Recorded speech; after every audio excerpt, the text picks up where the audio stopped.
सभी लोगों का स्वागत है मेरे YouTube चैनल के ऊपर। तो आइए दोस्तों, आज हम लोग पढ़ेंगे घुइल राजवंश के बारे में। घुइल राजवंश है मेवाड़ के ऊपर 565 ईस्वी से लेकर 1303 ईस्वी तक शासन करता है।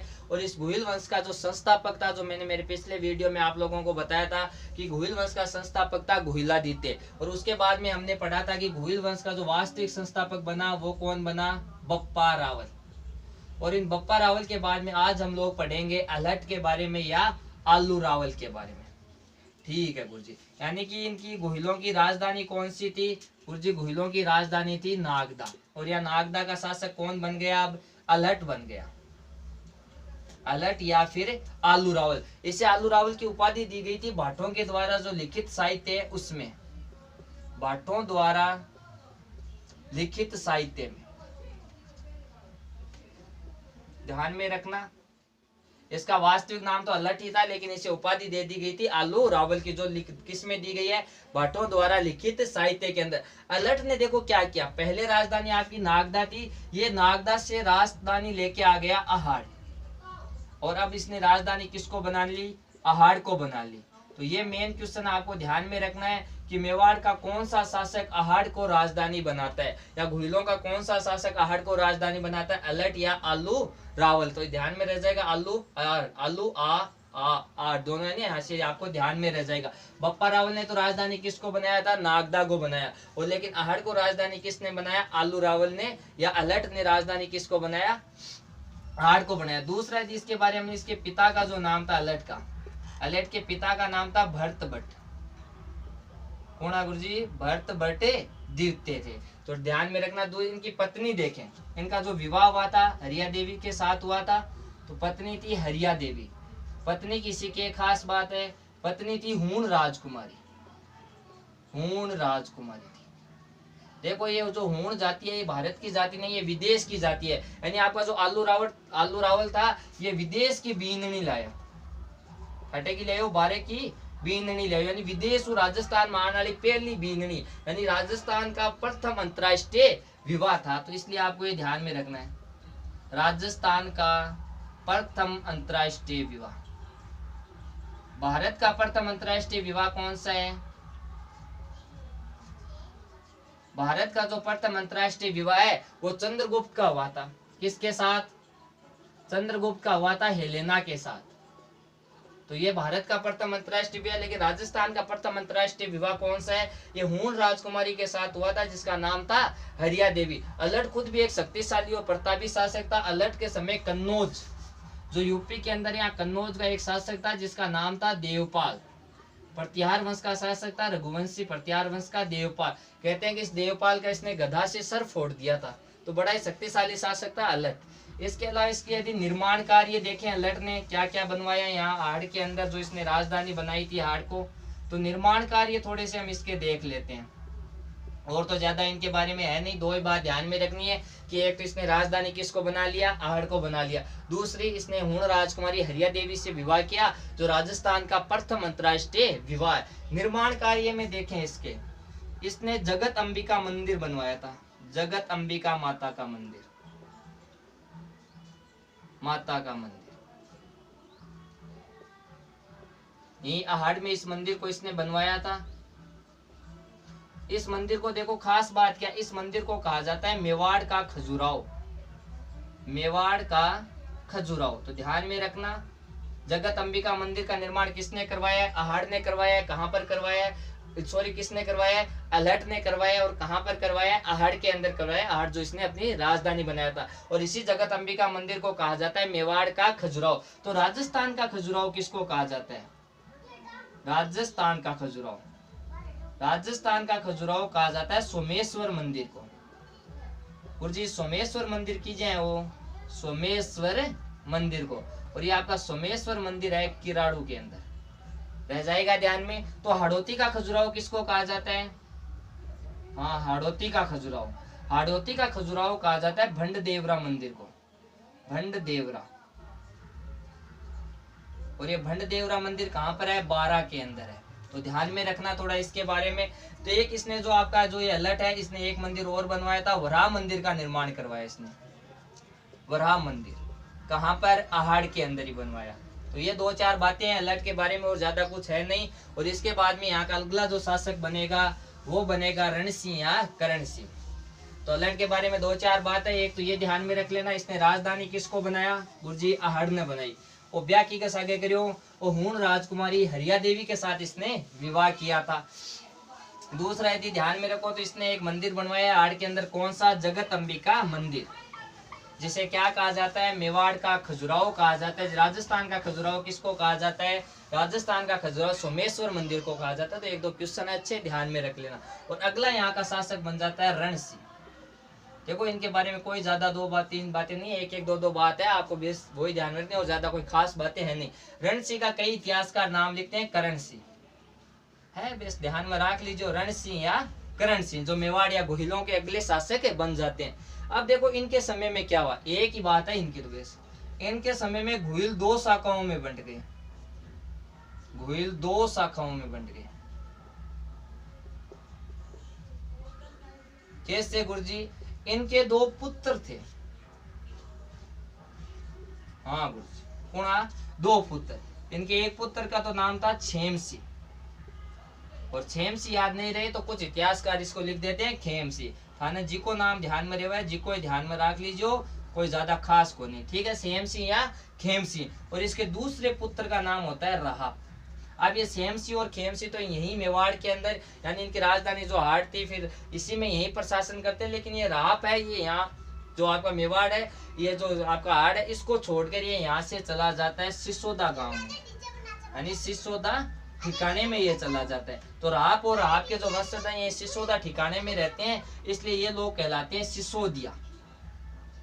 यानी सिसोदिया राज, जो सिसोदिया वंश था, इसकी नींव रखी है राहप ने इसी के समय में। तो ये हुईला दो शाखाओं में बंट गए। और ये छेमसी है, इसने रावल शाखा का नेतृत्व किया, रावल शाखा का। जब करण सिंह की मृत्यु हो जाती है, करण सिंह या रण सिंह की मृत्यु हो जाती है, उसके बाद में जो घुइलों का अगला शासक बनता है छेम सिंह या खेम सिंह बनता है। तो ये रावल शाखा चलाता है। और एक इसका दूसरा भाई था जिसका नाम था राहप, जो चले जाते हैं सिसोदा ठिकाने में। और सिसोदा ठिकाने में रहने के कारण ये लोग क्या कहलाते हैं, सिसोदिया। फिर इसी सिसोदिया वंश के अंदर ही महान प्रतापी शासक महाराणा सांगा, कोम्बा, उदय सिंह, महाराणा प्रताप, उनका जन्म होता है। तो वो हम आगे पढ़ेंगे, तो थोड़ा ध्यान में रख लेना।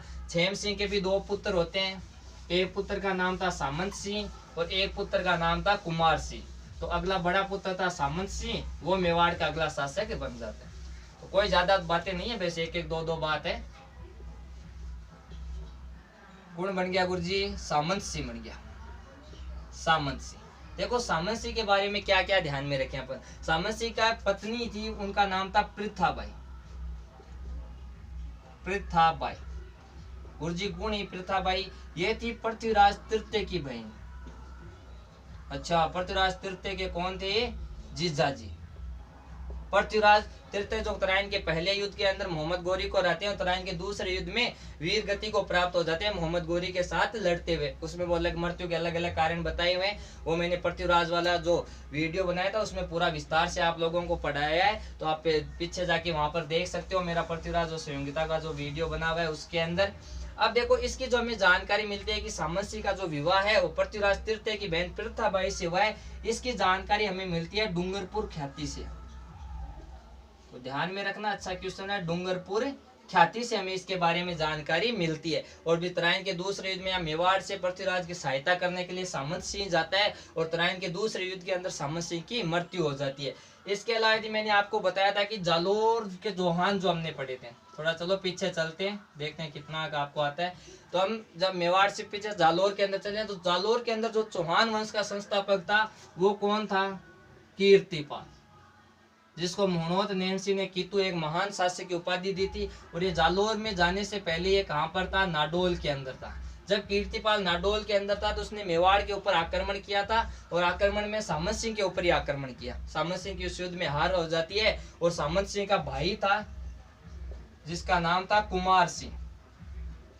ये कुमार सिंह सरदारों को लेके इसके ऊपर वापस आक्रमण करता है कीर्तिपाल को, और कीर्तिपाल यहाँ से भागकर जालोर में चला जाता है, वो हमने वहां पे पढ़ा था। इसके अलावा सामंत सिंह के ऊपर राजा मुंज ने भी आक्रमण किया था गुरुजी, और राजा मुंज और कीजियांगो ओ टाबनो मालवा का, ये मालवा का शासक था राजा मुंज। तो इसने भी ये प्रत्याहार वंश का शासक था, तो थोड़ा ध्यान में रख लेना, इसने भी इसके ऊपर आक्रमण किया था।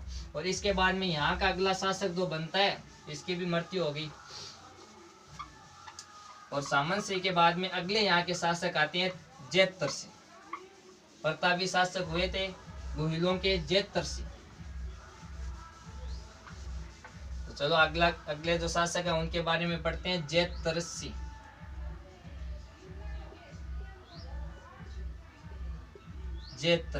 जेतर सिंह का जो समय माना जाता है वो माना जाता है 1213 ईस्वी से लेके 1250 ईस्वी तक। कुछ किताबें 53 भी लिख देती है, लेकिन लगभग इनका जो समय माना जाता है जेतर सिंह का वो माना जाता है 1213 ईस्वी से लेके 1250 ईस्वी तक का समय माना जाता है। अब देखो ये शक्तिशाली शासक थे, इन्होंने मेवाड़ के अंदर मेवाड़ का राज्य विस्तार भी बड़ा किया और भी बहुत काम इन्होंने मेवाड़ के अंदर करवाए थे। इसलिए दशरथ शर्मा ने इनके समय को मेवाड़, मध्यकालीन मेवाड़ का स्वर्ण युग कहा है। ध्यान में रखना, मध्यकालीन मेवाड़ का स्वर्ण युग इनका समय कहलाता है, मेवाड़ का स्वर्ण युग। किसने कहा ऐसा? दशरथ शर्मा ने। ठीक है। इसके अलावा इन्हें चित्तौड़ का प्रथम विजेता भी कहा जाता है, चित्तौड़ का प्रथम विजेता। ठीक है। ये भी किसके अनुसार? दशरथ शर्मा के अनुसार। वैसे मैंने बताया था आपको कि बप्पा रावल ने ही चित्तौड़ दुर्ग को जीत लिया था पहले, लेकिन इतिहासकार अलग अलग लिख रहे हैं, तो थोड़ा ध्यान में रखना। इसने 728 या 734 में चित्तौड़गढ़ दुर्ग को जीता था, जब चित्तौड़गढ़ दुर्ग का शासक था मानमौर्य। तो थोड़ा ध्यान में रखना। लेकिन दशरथ शर्मा ने जो जेतर सिंह है, इसके समय को मध्यकालीन मेवाड़ का स्वर्ण युग का है। वैसे सीधा आपसे पूछ ले कि मेवाड़ का स्वर्ण युग किसके समय को कहा जाता है, तो महाराणा कुंभा के समय को कहा जाता है। लेकिन मध्यकालीन मेवाड़ का स्वर्ण युग किसके समय को कहा जाता है, वो कहा जाता है दशरथ शर्मा के समय को। और इसे चित्तौड़ का प्रथम विजेता भी कहा जाता है, क्योंकि आगे जाके चित्तौड़ को राजधानी बना लेगा। प्रारंभ में इसकी जो राजधानी थी, जब ये मेवाड़ का शासक बना, तो इसकी प्रारंभिक जो राजधानी थी वो थी नागदा। इसने नागदा को राजधानी बना के रखा। और यहाँ पे जो सामंत सिंह के समय वापिस 8 से राजधानी आ जाती है नागदा के अंदर ही, और यहाँ का शासक बन जाता है जेतर सिंह। अब देखो मेवाड़ का शासक था जेतर सिंह, इसी के समय दिल्ली का शासक कौन था? यदि दिल्ली की बात करें कि यहाँ का शासक कौन था,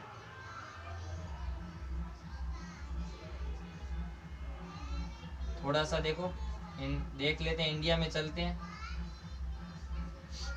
यानी भारतीय इतिहास की यदि जरा सी हम बात करें, तो जब 1213 यानी 12वीं शताब्दी के अंदर दिल्ली में क्या चल रहा था, दिल्ली में ऐसा क्या हो रहा था वहां पे, तो देखो 12वीं शताब्दी आते आते दिल्ली में गुलाम वंश की शुरुआत हो जाती है। 1206 ईस्वी के अंदर यहाँ पर गुलाम वंश की शुरुआत हो जाती है। 1206 ईस्वी से लेके 1290 ईस्वी तक चलता है दिल्ली में गुलाम वंश। एक शासक हुआ है मोहम्मद गोरी, तुर्की आक्रमणकारी था मोहम्मद गोरी। इस मोहम्मद गोरी का एक गुलाम था जिसका नाम था कुतुबुद्दीन ऐबक। इस कुतुबुद्दीन ऐबक के द्वारा 1206 ईस्वी में गुलाम वंश की स्थापना की गई थी दिल्ली के अंदर। यानी आपकी जो दिल्ली है, यहाँ पर 12वीं शताब्दी के अंदर कौन सा वंश चल रहा था? गुलाम वंश चल रहा था। जब मेवाड़ का शासक जेतर सिंह था 1213 से लेके 1250 ईस्वी में, तो गुलाम यहाँ 1206 में स्थापना करता है कुतुबुद्दीन ऐबक। 1210 में इसकी मृत्यु हो जाती है। फिर इसका बेटा आराम से आता है और उसकी भी हत्या, एक इसी का गुलाम था इल्तुतमिश, वो 1211 में इसकी हत्या कर देता है। तो यहाँ का सुल्तान था इल्तुतमिश। अपने वाले राजा कहलाते थे। दिल्ली में जो तुर्क आक्रमणकारी आए थे, इन्होंने उपाधि ली थी सुल्तान की। बगदाद के जो खलीफा थे उनके द्वारा मान्यता प्राप्त सुल्तान की उपाधि लेने वाला प्रथम सुल्तान था इल्तुतमिश। इसका जो शासन काल है 1211 ईस्वी से लेके 1236 ईस्वी तक है दिल्ली के अंदर। तो देखो ये जेतर सिंह के समकालीन था। ये 1213 से 1250 है, ये 1211 से लेके, बस थोड़ा नहीं ध्यान, जरूरी नहीं, बस ध्यान में रख लेना कि मेवाड़ का जब शासक था जेतर सिंह, इसी के समकालीन दिल्ली का शासक कौन था? इल्तुतमिश था। ठीक है। अब इल्तुतमिश दिल्ली वाला, जिसका दिल्ली के ऊपर अधिकार था, उसका पूरे भारत पर अधिकार होता। तो ये भी साम्राज्य विस्तार में लगा हुआ था और ये यहाँ दिल्ली से अपने साम्राज्य को दक्षिण भारत में बढ़ाना चाहता था। यानी जो यह मालवा वाला क्षेत्र है उसको जीतना चाहता था। अब मालवा दक्षिण भारत का जो अभियान है वो राजस्थान से सही तरीके से चल सकता है। राजस्थान में यदि चित्तौड़ दुर्ग को जीत लिया जाए तो वहां से दक्षिण भारत या मालवा को आसानी से जीता जा सकता है, क्योंकि चित्तौड़ दुर्ग को मैंने बताया था आपको कि मालवा का प्रवेश द्वार भी कहा जाता है। तो इल्तुतमिश अपने साम्राज्य विस्तार के लिए ही यहाँ जेतर सिंह के ऊपर आक्रमण कर देता है, और जेतर सिंह के ऊपर ही आक्रमण करता है 1227 ईस्वी में। अलग अलग किताबें अलग अलग लिख देती है, कोई 1226 भी लिखती है, कोई 1228 भी लिखती है। कुल मिला के आपको 1222 से लेके 1228 के बीच में जो भी मिले वो सब सही है। किसी को फिक्स नहीं पता, बहुत पुराना इतिहास है तो नहीं मिलता इतना पूरा ज्यादा, तो ज्यादा नहीं मिलता, तो आप तो वैसे इतना ध्यान में रख लेना। तो इल्तुतमिश है वो 1227 ईस्वी में मेवाड़ के ऊपर आक्रमण करता है, इल्तुतमिश का आक्रमण। और ये युद्ध होता है हल्दी घाटी के पास में होता है, और उसे इस युद्ध को कहते हैं भूतेला का युद्ध। भूतेला का युद्ध बड़ी सेना के साथ ये आक्रमण करता है, और यहाँ पर जेतर सिंह के जो सेनापति होते हैं वो होते हैं, एक का नाम होता है बालक और एक होता है मदन। इनके नेतृत्व में मेवाड़ी सेना तुर्कियों की सेना के साथ लड़ती है, और विजय होती है, तुर्कियों की सेना के दांत खट्टे कर देती है युद्ध के मैदान में, और इन्हें यहाँ से भागने को मजबूर होता है, और इस युद्ध के अंदर जीत होती है जेतर सिंह की। इसकी हमें जो जानकारी मिलती है, भूतेला का युद्ध या जेतर सिंह या जो इल्तुतमिश के मध्य जो युद्ध हुआ था, इसकी जानकारी हमें मिलती है हमीर मदमर्दन से। एक ग्रंथ है हमीर मदमर्दन कि गुरुजी कौन लिखो, ये हमीर मदमर्दन लिखा था जय सिंह सूरी ने। क्या बात, ठीक है। तो इस जो जय सिंह सूरी के द्वारा लिखित ग्रंथ है हमीर मदमर्दन, इस हमीर मदमर्दन जो ग्रंथ है, इससे हमें भूतेला के युद्ध के बारे में जानकारी मिलती है। और इस युद्ध के अंदर जेतर सिंह की जीत होती है, तो कहते हैं फिर इल्तुतमिश की सेना वापस लौटती है। उस समय नागदा को नष्ट करके चली जाती है, यानी ये जो नागदा ही तो राजधानी थी, यहाँ की फसलें वगैरह है, यहाँ के जो मतलब घर परिवार थे, लोग बड़ी सेना लेके आए, हाथी घोड़े आते थे, तो पूरा का पूरा नागदा अस्त व्यस्त हो गया था, नष्ट हो गया था। फिर जेतर सिंह ने देखा कि अब नागदा में तो रहने लायक या रहने के लिए अनुकूल नहीं है, प्रजा में असंतोष सा फैल जाएगा, तो जेतर सिंह यहाँ नागदा से राजधानी लेके आ जाते हैं चित्तौड़। कहाँ लेके आ जाते हैं? चित्तौड़। वेरी वेरी इंपॉर्टेंट, ध्यान में रखना कि मेवाड़ में जो है वो चित्तौड़ को राजधानी बनाने वाला मेवाड़ का प्रथम शासक कौन था? वो आपका था मेवाड़ को राजधानी बना चित्तौड़ को राजधानी बनाने वाला कौन था प्रथम शासक? जेतर सिंह। तो ये ध्यान में रखना। पहले राजधानी बप्पा रावल के समय कौन सी थी? नागदा थी। फिर नागदा से राजधानी कहाँ पर आई? आहड़ आई। गुरुजी की का समय आय से आहड़ और आ से आलू, तो ध्यान में रखना। और फिर जेतर सिंह के समय राजधानी कौन सी बन गई? चित्तौड़ बन गई। अब आगे जब भी आगे सिसोदिया वंश आएगा तो उनकी भी राजधानी चित्तौड़ ही रहेगी, यानी महाराणा कुंभा तक जो यहाँ गोहिलों की या मेवाड़ की जो राजधानी रहेगी चित्तौड़ ही रहेगी। महाराणा कुंभा कुंभलगढ़ दुर्ग की स्थापना या कुंभलगढ़ दुर्ग का निर्माण करवाएंगे, उसके बाद में वो राजधानी कुंभलगढ़ को बना लेंगे, और उसके बाद में जब राणा सांगा मेवाड़ के अगले महाराणा बनेंगे तो राजधानी वापिस चित्तौड़ आ जाएगी। तो वो आगे जैसे जैसे पढ़ेंगे समझ में आता रहेगा। तो जेतर सिंह के बारे में ये थोड़ा ध्यान में रखना कि जेतर सिंह को का जो समय वो मध्यकालीन मेवाड़ का श्रवणयुग कहलाता है। जेतर सिंह को मेवाड़ का ये चित्तौड़ का प्रथम विजेता कहा गया, किसके अनुसार? दशरथ शर्मा के अनुसार। और जेतर सिंह के पर इल्तुतमिश ने आक्रमण भी किया था। इल्तुतमिश कब किया? 1227 में। और ये कौन सा युद्ध हुआ? भूतेला का युद्ध हुआ। यहाँ पर जो जेतर सिंह के सेनापति कौन थे? बालक और मदन। इस युद्ध की जानकारी किससे मिलती है? हमीर मदमर्दन से। हमीर मदमर्दन किसने लिखा है? जय सिंह सूरी ने लिखा है, तो ध्यान में रखना। और चित्तौड़ को राजधानी बनाने वाला मेवाड़ का या गोहिलों का प्रथम शासक कौन हुआ? जेतर सिंह हुआ। फिर 1236 के अंदर इल्तुतमिश की मृत्यु हो गई। 1236 में इल्तुतमिश की मृत्यु हो जाती है, तो यहाँ की अगला जो सुल्तान बनती है वो बनती है रजिया सुल्तान, जो दिल्ली की पहली महिला सुल्तान थी या एकमात्र महिला सुल्तान थी। इसके बाद में आगे फिर इसका रुकनुद्दीन शाह आता है। फिर आगे एक शासक बनता है महमूद नसीरुद्दीन। तो महमूद नसरुद्दीन भी 1248 में इल्तुतमिश के जेतर सिंह के ऊपर आक्रमण करता है, लेकिन महमूद नसरुद्दीन की भी हार होती है। वैसे उसके बारे में आपको मेन यही ध्यान में रखना है। भूतेला का युद्ध थोड़ा बहुत ध्यान में रखो तो रख लेना, लेकिन ये बात जरूर ध्यान में रखना कि चित्तौड़ को राजधानी कौन बनाता है। यानी 3 हो गई। पहला बप्पा रावल हो गया, ठीक है, राजधानी किसको? नागदा को, ठीक है। फिर आलू, ठीक है, आहड़, तो ये भी ध्यान में रखना। फिर ये आपका जेतर, ठीक है। तो जेतर सिंह ये चित्तौड़, चित्तौड़ देखो जेतर चित्तौड़, तो ये ध्यान में रख लेना दोनों, थोड़ा सा आप जैसे भी याद रखो रख लेना। और अगले अब शासक पढ़ेंगे, यहाँ का अगला शासक बनेगा मेवाड़ का या भोहिलों का, वो बनेगा तेज सिंह। तो थोड़े थोड़े हैं देखो, ज्यादा इंपॉर्टेंट नहीं है, तो थोड़े थोड़े अपन पढ़ लेते हैं, थोड़ा वीडियो लंबा होगा तो चलेगा लेकिन पढ़ लेते हैं। भोहिल राजवंश का अगला शासक यहाँ का पर बन जाता है तेज सिंह। तेज सिंह, तेज सिंह का जो समय माना जाता है 1250 ईस्वी से लेके 1273 ईस्वी तक इनका समय माना जाता है तेज सिंह का। 1250 ईस्वी से लेके 1273 ईस्वी। लो चित्तौड़ का नया शासक बना देते हैं तेज सिंह। अब तो चित्तौड़ बन गई राजधानी, ये आपका चित्तौड़ दुर्ग, और यहाँ का शासक बन गया तेज सिंह। राजधानी कौन सी है? चित्तौड़ है भाई गुरुजी। जो शासक कौन बन गया? अब मेवाड़ को तेज सिंह बन गया। तेज सिंह जब मेवाड़ का शासक बना तो इसने कुछ उपाधियां ली, इसकी उपाधि ध्यान में रखो तो रख लेना। इसने कौन कौन सी उपाधि धारण की थी? इसने उपाधि धारण की थी उमापति वारलब्ध की, उमापति वारलब्ध, और परम भट्टारक की भी उपाधि धारण की, परम भट्टारक,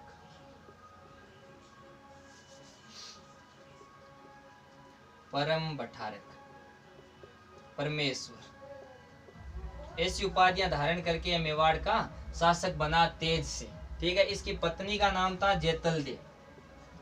लो गुरुजी, क्या नाम हो? जेतलदे। इस जेतलदे ने चित्तौड़गढ़ दुर्ग के अंदर श्याम पार्श्वनाथ मंदिर बनवाया था, बनवाया श्याम पार्श्वनाथ मंदिर, पार्श्वनाथ मंदिर का निर्माण करवाया। तेज सिंह की पत्नी थी जिसका नाम था जेतलदे, और इस जेतलदे के द्वारा चित्तौड़ के अंदर श्याम पार्श्वनाथ मंदिर का निर्माण करवाया गया। तो थोड़ा ध्यान में रखना। इसकी एक पत्नी थी जिसका नाम था रूमा देवी, रूमा देवी। ये जो जालोर का शासक था चाचिक देव, इसकी पुत्री थी। तो जालोर वालों के साथ भी इनके संबंध अच्छे थे, तो थोड़ा ध्यान में रख लेना तेज सिंह के बारे में। अब देखो मेन जो तेज सिंह के बारे में आपको ध्यान में रखना, मेन बात क्या है, इसके समय में मेवाड़ का प्रथम चित्रित ग्रंथ लिखा गया था। वैसे कल्चर के अंदर आप पढ़ोगे, लेकिन इसके समय में मेवाड़ में 1261 ईस्वी में, 1261 ईस्वी में प्रथम चित्रित ग्रंथ लिखा गया था जिसका नाम था श्रावक प्रतिक्रमण सूत्र चूर्ण। श्रावक प्रतिक्रमण, जो पूरा आपा लिख दिया, श्रावक प्रतिक्रमण सूत्र चूर्णी। ये प्रथम चित्रित ग्रंथ है मेवाड़ का, ये लिखा गया था। मेवाड़ का प्रथम चित्रित, प्रथम चित्रित ग्रंथ कब लिखा गया? 1261 ईस्वी में लिखा गया। ठीक है, ध्यान, 1261 ईस्वी में लिखा गया श्रावक प्रतिक्रमण सूत्र चूर्णी। ग्रंथ लिखा किसने? किसने बनाया? ये जो चित्रित ग्रंथ है किसने लिखा? ये लिखा कमल चंद्र ने। कमल चंद्र ने इसे ताड़ के पत्तों पे बनाया था, ताड़ के पत्तों पे। और आज भी जो ये ग्रंथ है ये पाटन के अंदर सुरक्षित है। यहाँ पे पढ़ा है, किसी को देख के आना हो तो देख के आ सकता है। तो ये ध्यान में रखना, जिस समय जब ये श्रावक प्रतिक्रमण सूत्र चूर्ण ग्रंथ लिखा गया था उस समय मेवाड़ का या घोइलों का शासक कौन था? तेज सिंह था। तेज सिंह के समय में कमल चंद्र ने ये ग्रंथ लिखा था। जो श्रावक प्रतिक्रमण जो सूत्र चूर्ण ग्रंथ है इसको लिखा था कमल चंद्र ने। किस पे? ताड़ के पत्तों के ऊपर इस ग्रंथ को लिखा था। और ये अभी भी वर्तमान में कहाँ पर है? पाटन के अंदर है। ये राजस्थानी भाषा का भी प्रथम चित्रित ग्रंथ है, राजस्थानी भाषा का प्रथम चित्रित ग्रंथ है। और जो मेवाड़ चित्र शैली है वो राजस्थान की सबसे प्राचीन चित्र शैली है। तो ध्यान में रखना, राजस्थान की सबसे प्राचीन चित्र शैली, राजस्थान की सबसे प्राचीन चित्र शैली वो कौन सी है? मेवाड़ चित्र शैली, मेवाड़ चित्र शैली। तो ध्यान में आपको रह जाएगा। तो ध्यान में रखना तेज सिंह के बारे में। तेज सिंह ने उमापति वारलब्ध और परम भट्टारक परमेश्वर जैसी उपाधियां धारण की थी। इसकी पत्नी का नाम था जेतलदे, जिसने चित्तौड़गढ़ दुर्ग के अंदर श्याम पार्श्वनाथ मंदिर बनवाया। इसकी एक पत्नी रूमा देवी थी जो जालोर के शासक चाचिक देव की पुत्र थी। इसी के समय में 1261 में कमल चंद्र ने मेवाड़ का प्रथम चित्रित ग्रंथ श्रावक प्रतिक्रमण सूत्र चूर्णी लिखा है। जो श्रावक प्रतिक्रमण सूत्र चूर्णी जो ग्रंथ है वो राजस्थानी भाषा का प्रथम चित्रित ग्रंथ है। और मेवाड़ जो चित्र शैली है वो राजस्थान की सबसे प्राचीन चित्र शैली है। और जो ये श्रावक प्रतिक्रमण सूत्र चूर्णी जो आपका चित्र है ये ताड़ के पत्तों के ऊपर लिखा गया है। किस पर लिखा है या किस पर बना है? ताड़ के पत्तों पे। और वर्तमान में ये कहाँ पर है? पाटन के अंदर है, सुरक्षित है। चलो आगे हम पढ़ेंगे जो रावल समर सिंह है और रावल रतन सिंह को, उनके आगे के वीडियो में पढ़ेंगे। कोई भी इस वीडियो में आपको समस्या रही हो तो आप कमेंट करके मुझे जरूर बताना। आपकी जैसी भी कोई भी समस्या होगी किसी भी प्रकार की, उसका हम अगले वीडियो में दूर करने की पूरी कोशिश